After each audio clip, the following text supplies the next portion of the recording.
This episode of the LCTV News is brought to you by Encompass Health, Rehabilitation Hospital of New England, North Shore Community College. If you have the will to attend college, we have the way for you to earn your degree. And Leo Inc., your local community action agency. Good morning and welcome to LCTV News. I'm Dani Vittori, and as we inch closer to Halloween and the final election, celebrations across the city shared the spotlight with candidate forums. On the Lowdown, Dr. Josh Judkins joined us through Zoom to highlight High Rock Tower, a hidden gem full of history. Here is the news for Friday, October 27th, 2023.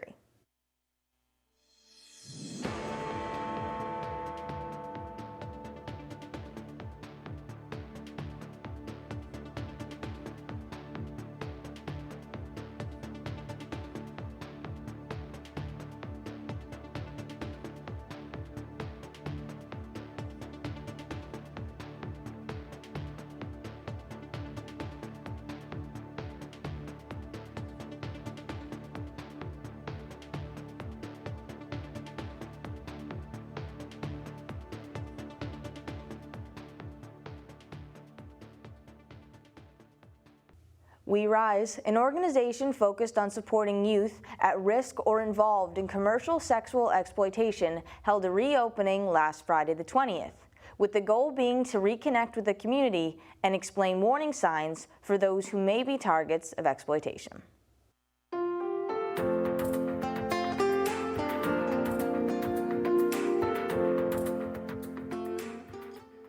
So this is the We Rise grand reopening. We Rise has already been our program. We've been open for about 5 years, but we're trying to reintroduce ourselves to the community, reintegrate ourselves, get more involved in the community and our schools. So we're just hosting an event to basically reintroduce ourselves, let everybody come in, meet the team, and understand what we do here in our program. We Rise is a program that works with youth who are at risk for sexual exploitation or are already involved in the life. Our hope is our program is to interact with these youth, our outreach workers especially. They mentor these youth, they meet with these youth weekly, monthly, whatever the youth needs. And it's basically just to help decrease the behaviors and red flags that we're seeing from youth. Exploitation is targeting our youth as young as 9, honestly. So we're just trying to build awareness, reach people that we can, and kind of mediate behaviors where we can. So we're able to administer psychological first aid. That means that if there is a youth who is in crisis or in need, and let's say the police come and call, they'll get a response from us, and we will go to the spot. We will go in person to the site and deliver psychological first aid. With that being said, we will make sure that maybe that youth at that time is hungry. We'll bring something to eat for them. Maybe the youth doesn't have clothes and they're cold. We're going to bring that to them as well. It could be a young mom who doesn't have a car seat for the child. It can't transport safely. We're going to make sure that that person and that youth has a car seat for that child. These are the things that we want to make sure that we take care of first before we get to a real underlying issue. So I'm the community liaison. I've been on the team for about 3 months. I've worked for Center Board for 2 years now. I've heard about We Rise, and I think We Rise does such important work and such meaningful work that needs to happen. National Grid announced a 3-year partnership with the Boston Children's Museum to create science, technology, engineering, math, and art for after-school educators and communities which have been historically underrepresented in those fields. The collaboration will begin in early 2024 with the pilot program in Lynn before expanding to other gateway cities over the next 3 years. By combining the museum's STEAM expertise and a $500,000 contribution by National Grid, the program will bring together after-school educators for professional development, a stipend, and hands-on experience in STEAM opportunities and learning. The focus of this program is to inspire children and their families to develop these critical skills, which can be used in a variety of fields for the rest of their lives. The Haven Project held a Mocktober fall market at their cafe, Land of 1,000 Hills, on the night of the 20th, doubling as both a fundraiser and a way to raise awareness about the housing instability that many young people face. Residents came to see the various items as well as enjoy live entertainment. Yeah. We send this out to all the ladies all over the world. All my sexy mamas. Come on, come on. As we proceed to get what you need, you know what? We're currently having a Mocktober event. We have these events at least once a quarter where we invite the community to join us here at Land of a Thousand Hills so that you can be part of that fundraiser, learn more about what we do, and get involved. Whether it is bringing over your friends, having somebody learn more about what we do, or just have a fun time in a way that's impactful for your community. The community of Lynn has a high population of homeless young adults. That's kind of what the Haven Project does. We work specifically with young adults between the ages of 17 to 24 who are housing unstable. So they need a lot of resources. Events like this are not only fundraisers, but they also help us spread awareness and spread the word about what we do and why it's so needed for you to know what's going on in your community and to get involved.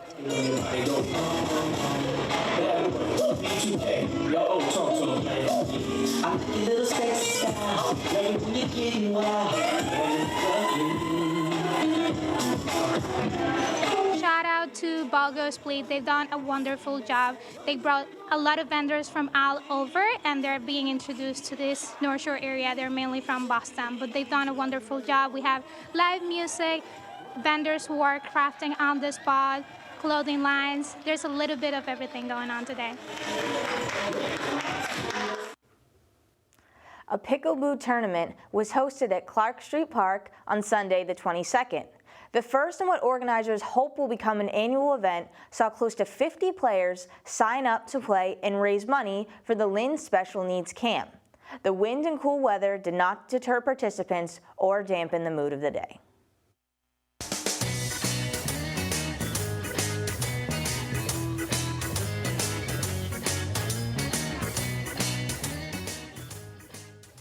We are happy. We are happy about our courts here. We are actually ecstatic about being able to have this nice facility down here at Clark Street. And we're giving back to the city by donating all the funds for this tournament benefit Lynn Special Needs Camp. Well, we've got how many players, Sarah? We have a total of 48. We have 24 in the morning and 24 in the afternoon. They're playing games of pickleball to 11, and they have 5 games per person, and the winners go into a playoff round. Each team is a male and a female, and there are, 24 games or in the morning?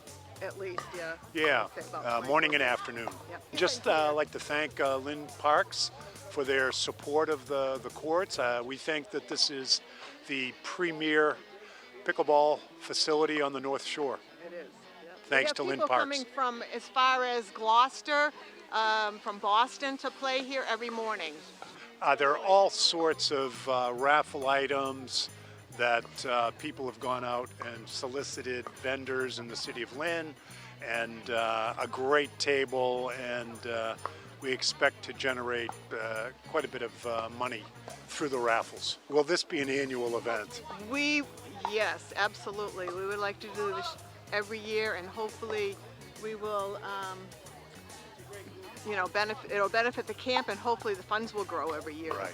More and more money each year for the camp. When residents visit lynnma.gov, they will now be greeted with the newly renovated website, which was just launched on October 20th.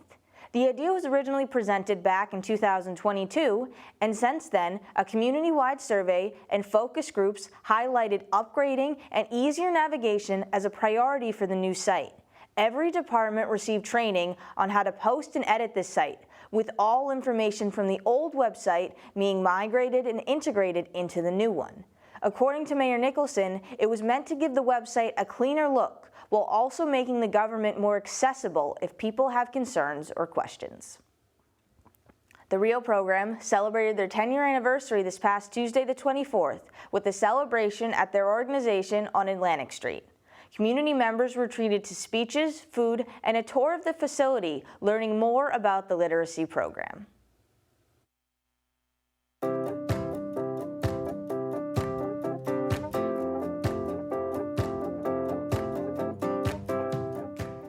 This is very, very exciting for us to have everybody here in everybody's very, very busy schedule. So it's really quite an honor just for your presence, honestly. And what they do here is wonderful. They get together with the children who will be the future of a community. What a wonderful occasion. 10 years. A lot happens in 10 years, and you can walk into this building and see all that has come into being as a result of what I think is a really visionary commitment on behalf of Jan and the team that she has built. But to find folks that share the values and are also willing to work with you for it.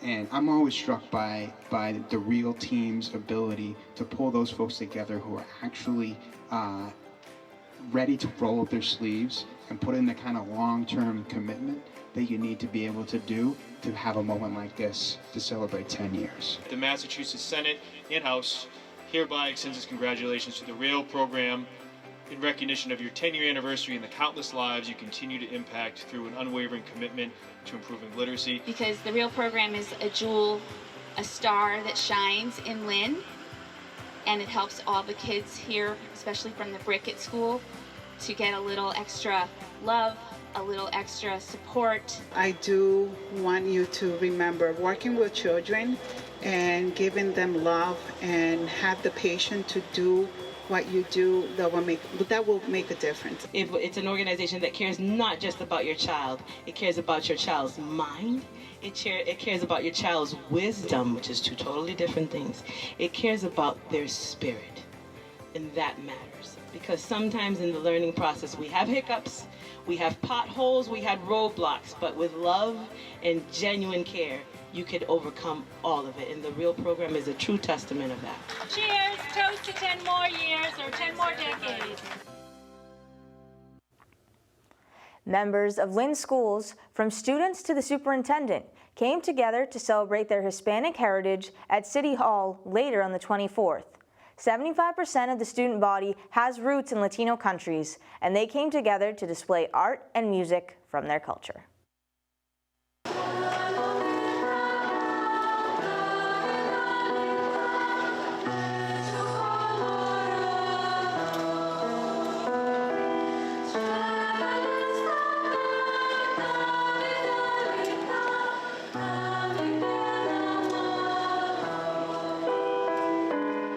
Hispanic heritage has been celebrated throughout October, which culminated in the 8th annual Proud of Our Hispanic Heritage celebration at Lynn City Hall. Hosted by Latina Center Maria and taking place in the Lynn Auditorium, the event celebrated the Latino youth of Lynn schools, which make up 75% of the Lynn student body. Los residentes hispanos aquí en Lynn han traído consigo su rica herencia cultural. Our residents here in Lynn have been able to inspire through their culture, their art, their music. Han contribuido a la diversidad cultural de la ciudad, compartiendo sus tradiciones, alimentos, música y arte. They have been able to transcend through their diverse community and our culture, whether it's in music and in arts. Guest speakers included Dr. Alejandra Villa Martinez from Harvard University, Representative Pete Capano and Daniel Cahill, and countries featured in the presentation were Bolivia, Colombia, Chile, El Salvador, Guatemala, Honduras, Nicaragua, Mexico, Peru, the Dominican Republic, and Venezuela. Events like these help shape the Latino community here in the city of Lynn. For LCTV News, I'm Josh Englander.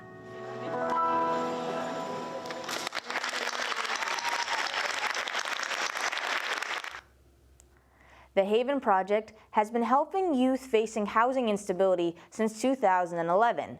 Their housing option, known as Catalyst Housing, may be under construction by the spring of 2024 after being in development since 2018. The current goal is to have the work completed and the building open by 2025. The space, which has had a wide variety of uses over the years, will contain 23 studio apartments for extremely low-income 18 to 24-year-olds. Additionally, it will hold community spaces, case management offices, and an apartment for a live-in unit manager. The Catalyst will be a stable, long-term housing option for Haven clients, and no one would be kicked out. The ultimate goal is for them to eventually move out to their own apartments or homes.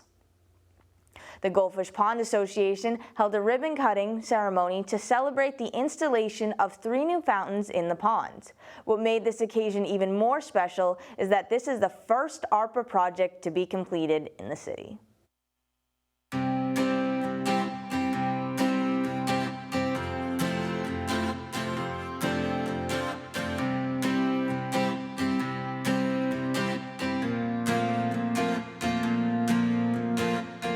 This morning we're having a ribbon cutting ceremony for 3 new fountains that were purchased this year through ARPA funding. And we were able to apply for money to purchase these fountains here at the pond, and we are the first finished ARPA project in Lynn. So we're having a little ribbon cutting ceremony, and we love our new fountains. They're something that's necessary for our pond to keep the water moving, and adding oxygen to the water, it makes a better water life quality. We struggle every day as an association to keep the pond clean. We advocated for it throughout our growing season, and keeping the pond and people involved and active. The leadership and care and passion that you show for one another and for this community that you put into this park is a shining example for the city. I'd like to shout out to Coco. I'd like to shout out to Brian Field, to the mayor, to Lisa Nerick, all the people that are here this morning, to all our Goldfish Pond Association members, our long-term founding members. It's good to see a lot of these people out here this morning. They were here when the first time the Goldfish Pond Association got fountains was in 1980. And so we've been advocating for fountains ever since, and it's a necessary part of this pond. They're expensive, and we're so fortunate to get the ARPA funding. 3, 2, 1. Wash Cycle opened a new location in the old Gaelic building along the waterfront.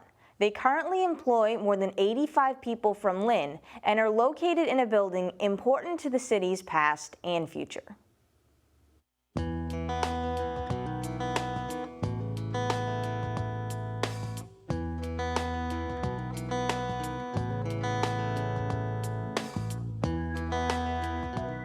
Today we are having our official grand opening. We have the Lynn Chamber of Commerce coming out. We've got the North Shore Latino Business Association coming out. We have some elected officials. We have some of our partners, our customers. This is a long, long road to getting to this point, and so we're just taking a minute to celebrate the milestone. We're really excited to be in Lynn. At our peak, we've got about 85 employees here now. Once we're fully at capacity, we should have between about 130 and 140. We like to think we're bringing quality jobs that are accessible to just about anybody. So we're really excited about that. What Lynn offered was a really good sweet spot between good industrial property, which is to say not just 4 walls and a tall ceiling, but something that actually had water and electric and gas installed. So good sort of industrial property. So we needed somewhere that had a combination between a good, strong local labor market and good, available industrial real estate. I met the North Shore Latino Business Association. They've been a great help to introduce us to the community.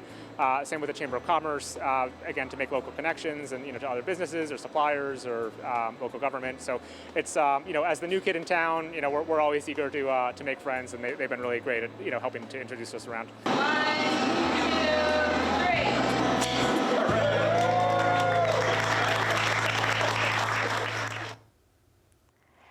As the result of a vote taken by the Massachusetts School Building Authority, the city's cost to build a new Pickering Middle School will be $300 million less than the original estimate.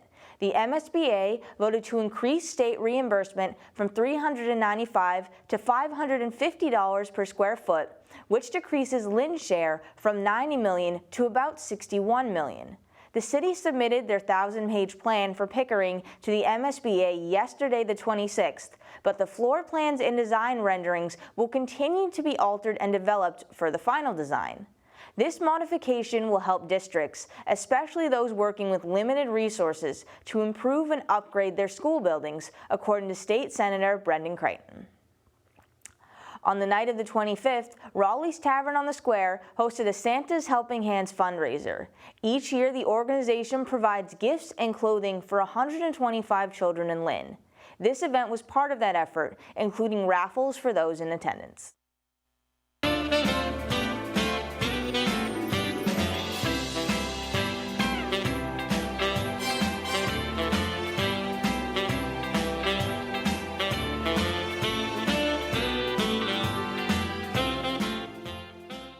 On Wednesday, October 25th, Santa's Helping Hands hosted their annual raffle fundraiser at Raleigh's Tavern on the Square.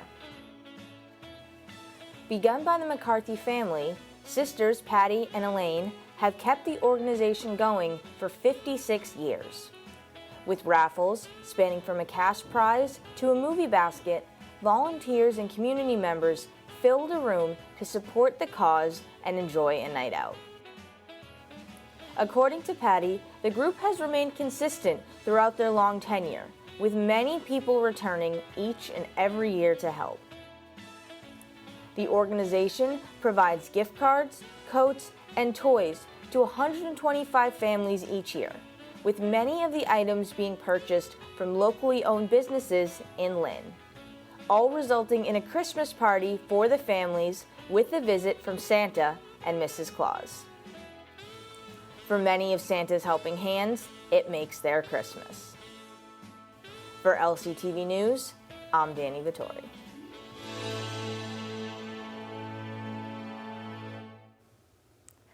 State Secretary and Chair of the Massachusetts Clean Water Trust Board of Trustees, Deborah Goldberg, announced $115 million in grants were awarded to 47 projects in 40 different communities.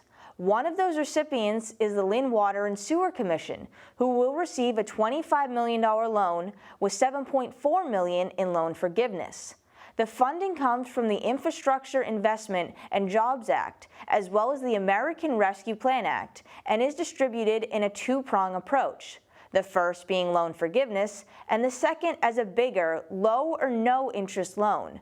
According to Secretary Goldberg, these grants will support vital water projects throughout the Commonwealth, with additional emphasis on helping communities with aging water infrastructure.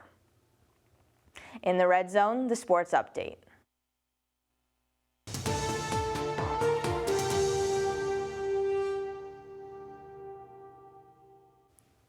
Tech football has not won a game since September, and they were unable to break that streak, losing to Commonwealth Atlantic Conference rival Neshoba Valley Tech. Despite a 35-22 final, Lynn Tech never stopped fighting and made it a much closer game than was expected as they went into halftime down 22-0.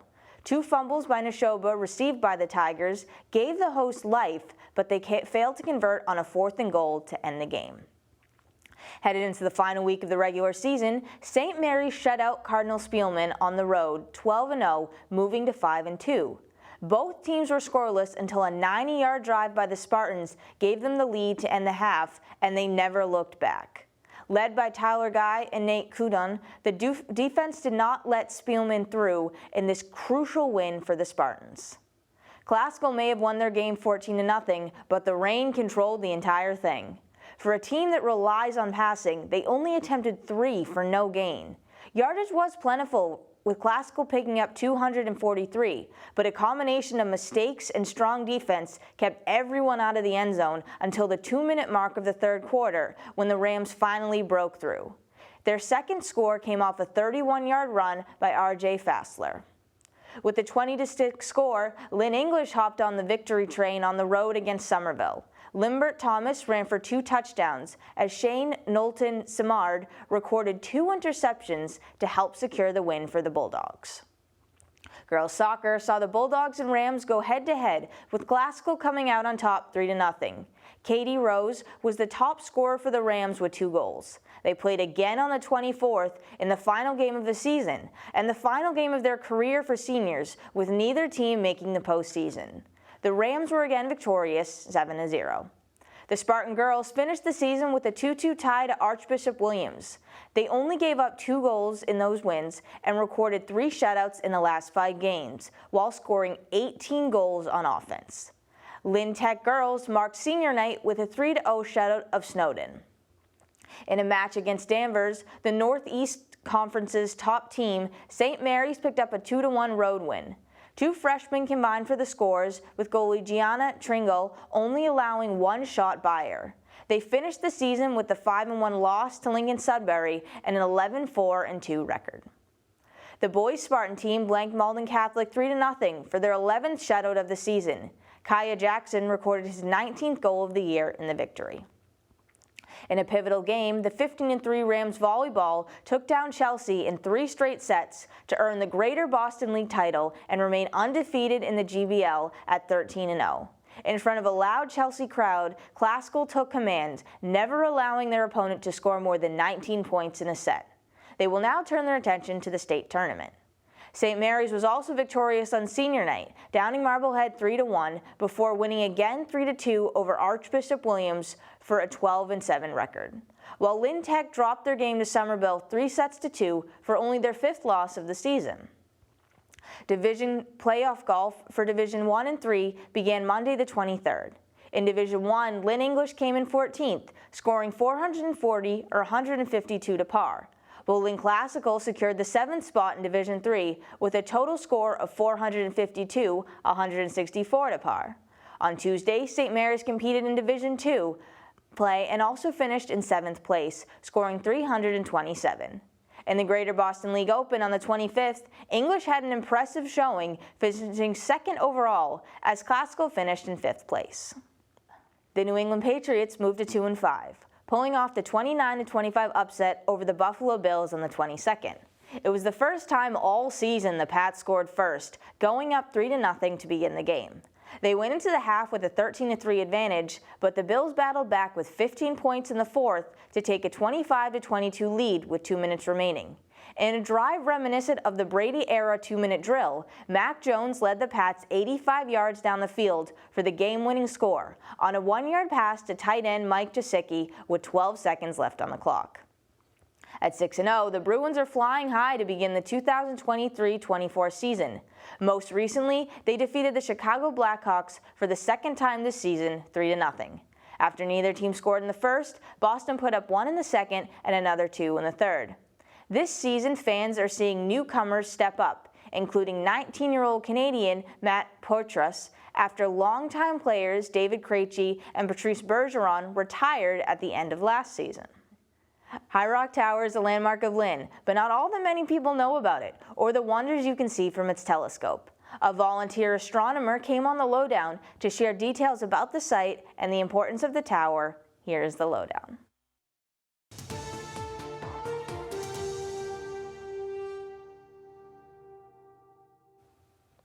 Good afternoon and welcome back to another edition of the Lynn Lowdown. I'm Dani Vittori, and today we're joined on Zoom by Dr. Josh Judkins from High Rock Tower. Thanks for joining us today.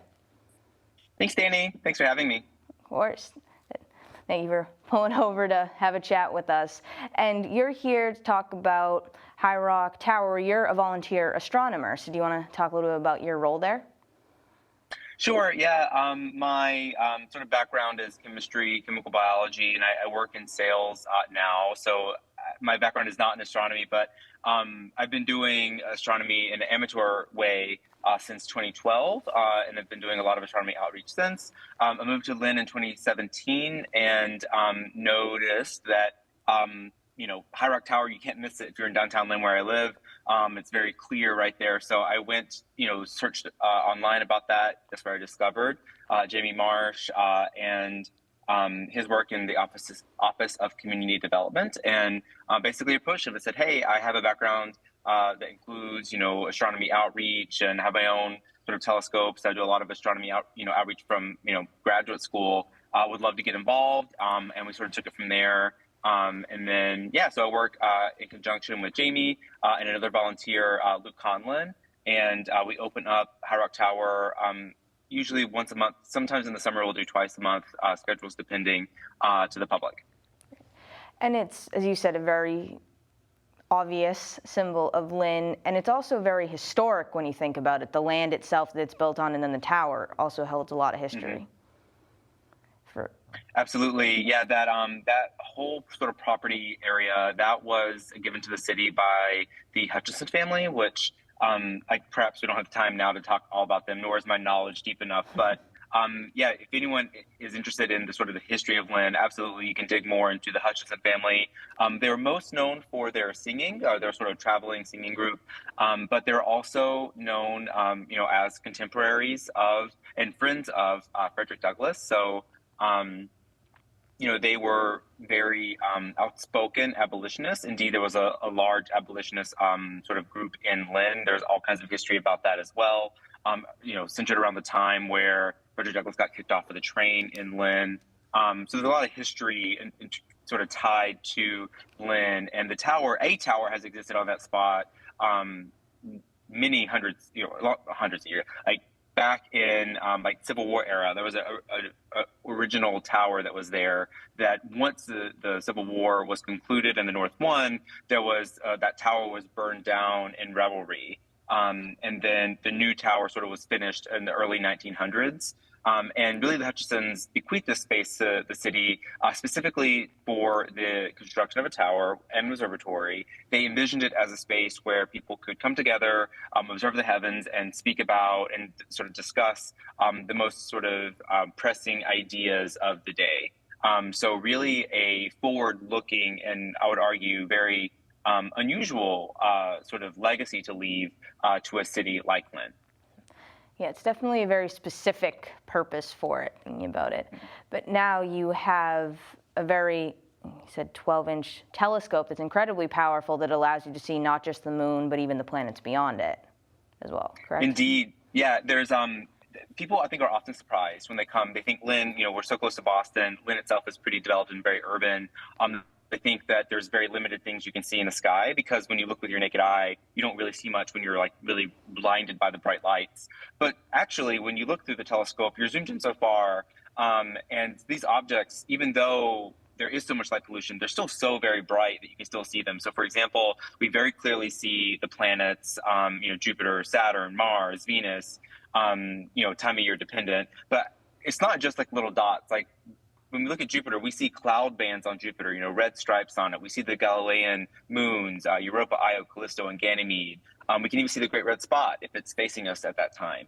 We can see the rings of Saturn very clearly and the gap between the planet and the rings. So, you're really seeing the rings. When it comes to deep sky objects, which depending on how much time we have on any given evening, we might take a look at those. They tend to be more advanced objects because they're not as charismatic as, the rings of Saturn. But depending on the crowd, people usually really enjoy them too. For example, like the Ring Nebula or a nebula also known as Orion Nebula. We can look at things like globular clusters, like the Great Hercules Globular Cluster in the constellation of Hercules. So there's objects like that might not be something like you would see from Hubble, but when you're looking through that and you're seeing, this is maybe like a sort of greenish haze, a circle shape in space. What is that? Well, we're looking at the corpse of a dead star, and indeed something that might be what our solar system would look like from that distance in many years to come, millennia to come, long time from now. And it's really interesting and it opens up the conversation with attendees about the vastness of the cosmos, about all the different kinds of stellar phenomena, and just talking about what these structures are, what they mean, and how they relate to us in terms of distance in our sort of galactic neighborhood as well. So, like I said, those tend to be objects that we would say for those that are particularly interested in the topic, more towards maybe the end of a observing session. Usually we get really slammed, and so we'll maybe bounce around between things like Jupiter, Saturn, the moon. And then once everyone has had that chance to see those really just beautiful objects, then we'll switch over to the more challenging ones and let people really push the boundaries of what they can perceive with their eye. Because some of these do require a little bit more of sort of advanced observing technique, like averted vision. So I went up there for one of the first times a few months back, and it was amazing I think we saw the moon, and it was amazing to really think about what you could see and what's above you. You feel kind of small, but in a very interesting way. And so you said that people can visit about once a month or so. Is there a consistent schedule? Does it depend on weather? How does that? It very much depends on weather. It is. I wish it was more consistent than it is, but it is at least once a month. Usually the last Wednesday of the month. The fall schedule should be going up any day now. We're working on those dates as we speak. But yeah, so we'll have dates through the end of the year. We do open in the wintertime, Again, weather depending. Sometimes if we've had a lot of snow, a lot of ice, and freezing temperatures, it's unsafe to open the tower because it is just exposed to the elements. It's not heated or cooled or anything. So yeah, weather depending, we open up, even in the wintertime. Mm-hmm. Yeah, so people can come see it. And I should clarify, I guess we'll have a link to the city's website, but if you just Google High Rock Tower Lynn, the first link should be, you should see my face as a preview because there's a video on there when we had the optics updated and refurbished. But yeah, you'll see like several dates listed on that, or it'll say coming soon. And there's a link on there to sign up. You don't have to sign up to show up on one of those open nights. We leave the door open, but it does help in terms of communication. Like if there's a last minute need to change the timing or to maybe cancel or move to another date because of weather related issues. Sometimes weather can be unpredictable and, storms might roll in and we can't open if it's like raining because we don't want the telescope to get wet. Which it does. That makes a lot of sense. And you were running to it's called a Starry Night Program too over the summer as well. There's another program. Well, that's just generally what we call. It has. Well, I didn't think of the name. This is well before I started this. This is what anything related to opening up like to the public, High Rock Tower. That's just the Starry Night Program. Okay. So that's been in existence well before I started volunteering in 2017. And so that program is just a way to have a fun name that attracts people's attention, and just is that name for that act of opening up the observatory and bringing the public in. In addition to that regular recurring program, we do have groups that reach out all the time asking for some private time with the scope, and that's something that we actually encourage. Rather than just showing up on observatory night where we might have 50 people or 100 people already there, if you bring your group of another 50 to 100, then it becomes really tricky for everyone to have a positive experience because of the wait times.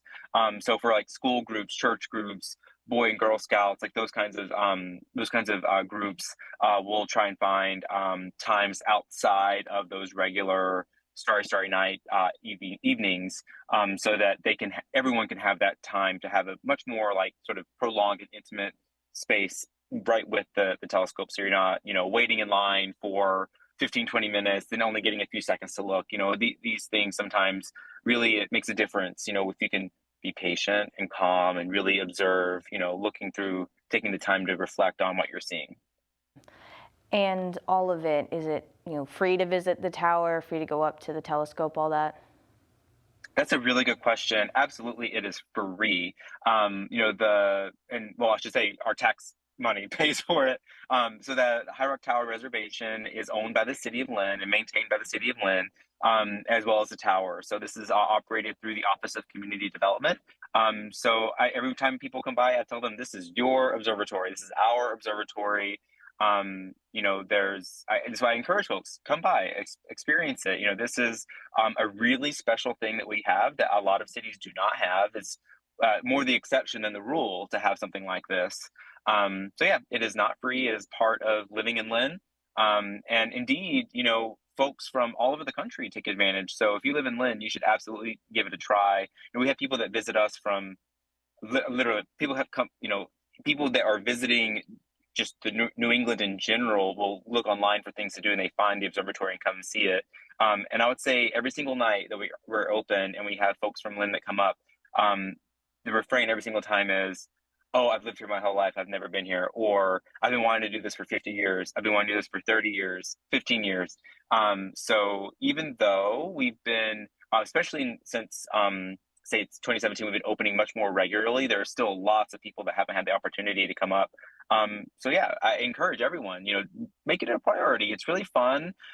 Even if you don't love space, it's still cool to say that you look through the telescope to see something in the sky, and the views of downtown Lynn and the ocean, Marblehead, Boston, like it's just really beautiful views just from the top of the tower looking out at the land around you, not to even consider the amazing views of the cosmos through the telescope. It is. It's definitely a very incredible and very unique experience for a city that I'm really happy we were able to bring some attention to. And before we wrap up, is there anything else you wanted to mention that I didn't hit on? Yeah, I guess just to reiterate, I really want people to take advantage. It's something really special, and I hope that folks give it a try. Um, there are no facilities at High Rock Tower, so make sure we remind people of this when they come by. But use the bathroom before you come. If you need water, make sure you bring your own water, all that kind of stuff, and don't hesitate to make it an evening. There's all kinds of restaurants downtown. It's really close, to downtown, so you can easily, grab a bite to eat before sunset, and then come up to the tower and enjoy the tower. And all ages are welcome. People bring little kids. I think it's really good always to expose your children to the wonders of the night sky. So definitely, I encourage young kids. I love kids, so I'm able to work with all kinds of different energy levels, if you know what I mean. Kids can be running around being crazy, and it's I love that. I will say though that for people with different abilities, it is a climb to the top of the tower. So about 108, 109 steps to the top of the tower. And so some folks that is too much for them to climb. And so that's why we have Luke as well. He sets up his telescope downstairs on most evenings. So people can still enjoy looking through a telescope down on the grass and without having to climb the stairs. So that's just something to consider from an accessibility perspective. The tower's, over 100 years old. They didn't have elevators that they were installing back then in the tower. So yeah, definitely. But I want to thank you again for all the information that you provided us and all the insight, and thanks for coming on to talk about it.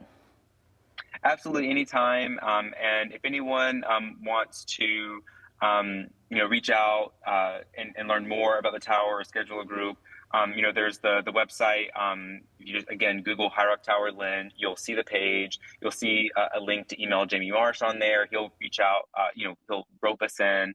And also that's where you can sign up to be notified when there's the open evenings, and you can sign up for the dates that you want to attend. Come visit us. We'd love to see you, and would love to talk to you about the night sky.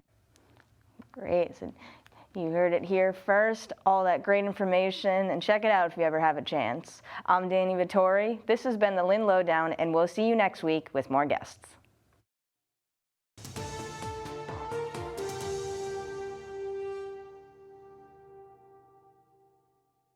Up next, the community calendar.